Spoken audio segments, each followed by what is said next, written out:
طبعا اي حد بيربي حمام بيكون عنده في الارضية كده بيلاحظ ان في سوس او في حشرات ماشية في الارض. طيب ايه حل الحوار ده؟ الحل بكل بساطة هو افروماكتين 1% بيطري، اللي هو الدواء ده والعلبة بتاعته اهي، يا اما نصروماكتين 1% بيطري. بتكون دواء زي ده، بنحط 2 لتر من المية عليهم 5 سنتي من الافروماكتين 1% بيطري، وبنرش بيه الارضية كلها. طيب لو ما فيش البيطري ده هتجيب اكتوماسرين بشري، اكتوماسرين 5% بشري، برضو 5 سنتي على الاتنين لتر مية، ونبدأ نرش المكان كله بعد التنظيف وبعد الكنس عشان خاطر الحشرات.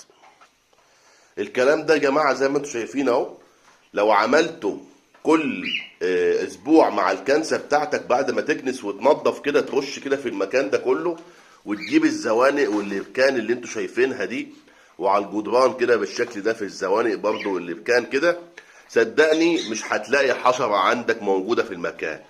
تمام، مش هتلاقي حشرة موجودة في المكان بعد ما تعمل كده اهو. هتغرق الدنيا كلها كده. لو عملته كده كل اسبوع انصحك انك انت مش هتلاقي بعد كده اي نوع من انواع الحشرات موجودة عندك في المكان. زي ما انتم شايفين اهو، الرش اهوت في المكان كله بعد كل كنسة، بعد كل كنسة تكنسها تعمل القصة دي اهو.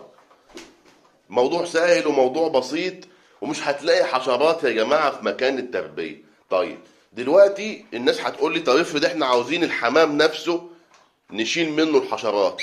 لو الحمام سايب هتيجي في وقت يكون فيه الظهر، وتحط طشت ميه صغير كده على جنب، وبعد كده تحط منه 2 سنتي بس من الافروماكتين 1% على ربع طشت الميه كده او ربع كروانة ميه، وتخلي الحمام يستحمى، ومش هيشرب طبعا لان انت تكون تكون مشربه ومظبط له دنيته.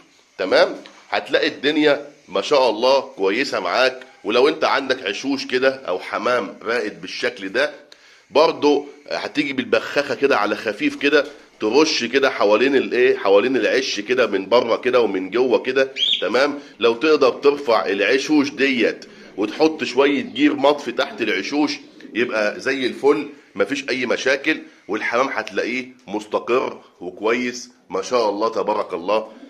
هتلاقيه معاك زي الفل وما فيهوش حشرات ولا فيه اي مشاكل خالص.